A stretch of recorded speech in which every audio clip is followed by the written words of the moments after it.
स्त्री को हम ये कहें कि ताड़न से ही वो केवल काबू में रहती है, तो राष्ट्र में अपने प्रसिद्ध लक्ष्मीबाई जैसी कोई सामर्थ्यशाली वीरांगना, कोई वीरों सामने बड़े बड़े वीरों के दांत खट्टे कर दे, ऐसी बहादुर सिंघनी हुई, अंग्रेजों के दांत खट्टे कर दिए। अगर कोई समझे कि नारी केवल ताड़ने के लिए है तो उसकी मूर्खता है। पुरुष और नारी का समान प्रादुर्भाव हुआ है। भगवान ब्रह्मा के श्री अंग से दाहिनी तरफ से महाराज मनु और बाईं तरफ से उनकी पत्नी उनका प्रादुर्भाव हुआ शतरूपा। अब आप बोलो, एक ही शक्ति के दो भाग हो गए, एक पुरुष रूप धारण कर लिया, एक नारी रूप धारण कर लिया। अब यहां विचार जो है कि उस नारी के ऊपर ताड़न शब्द का क्या प्रयोग है। जैसे आप मार्ग में चले जा रहे हैं और आपने दृष्टि चूक कर दी और नारी आपकी स्त्री पीछे चल रही, तो कोई हमला कर सकता है क्योंकि वो रत्न है।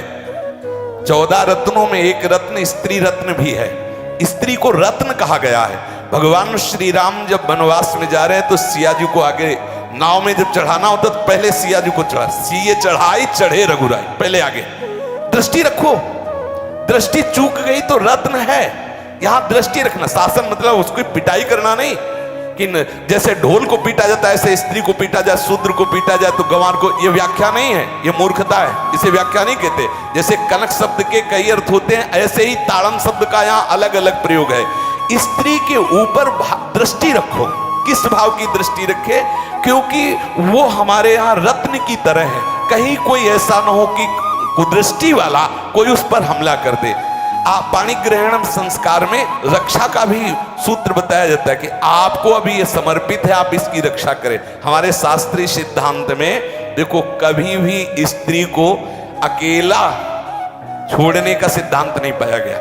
अगर शास्त्रीय सिद्धांत, बच्ची है तो माता पिता के शासन, थोड़ी बड़ी हुई तो भाई आदि के बीच में, और बड़ी हुई तो पति के, और बड़ी हुई तो पुत्रों के, मतलब एक सानिध्य का एक दृष्टि रखी गई है कि यदि आप अपनी दृष्टि में रखेंगे तो उसका अमंगल नहीं होगा, उसका हित नहीं होगा। दूसरी बात यह है कि स्त्री को बुद्धि स्वरूपा भी माना गया। भगवान से भीष्म जी कहते हैं, मैंने अपनी कुंवारी कन्या बुद्धि को, हमारी कुंवारी कन्या है बुद्धि, सदैव सुरक्षित रखा है, आज आपके चरणों में समर्पित करते हैं। तो शास्त्र शासन के द्वारा बुद्धि को सदैव अपने अधीन रखो, कहीं बुद्धि कुमार्गगामी ना हो जाए। यहाँ स्त्री के ताड़न का केवल एक सूत्र है कि आप उस पर दृष्टि बनाए रखें, कहीं स्त्री रत्न कहीं अपवित्र ना हो जाए, कहीं दूसरे का किसी तरह से कुमार्गगामी लोगों का ऐसा कोई बर्ताव ना हो जाए, इसलिए सावधान। वहां उसको पीटने का शब्द नहीं है कि ढोल गवार शूद्र परशुनारी सकल ताड़ना के अधिकारी। ताड़ना का तात्पर्य वहां पीटना नहीं तो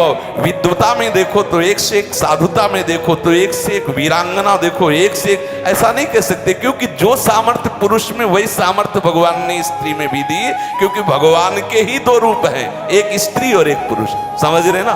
तो इसमें एक ताड़न शब्द का कई अर्थ होता है। भगवान की साक्षात शक्ति स्त्री है। अगर कोई इस भाव से देखे कि स्त्री तो केवल ताड़ना मतलब केवल गाली दे के बात करना, ऐसा नहीं। जिस घर में स्त्री का अपमान होता है उस घर का नाश हो जाता है, निश्चित हो जाता है। आप देखिए, रावण का सत्यानाश हो गया जगदम्बा सीता के प्रति, दुर्योधन का सत्यानाश हो गया द्रौपदी के प्रति।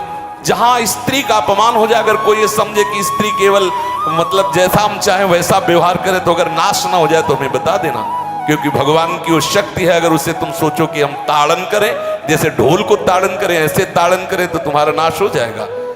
बिल्कुल सच्ची बात समझ लीजिए। केवल वहां दृष्टि रखने की बात कही गई है, आपका अधिकार है, आप उसकी सुरक्षा व्यवस्था में रहें। और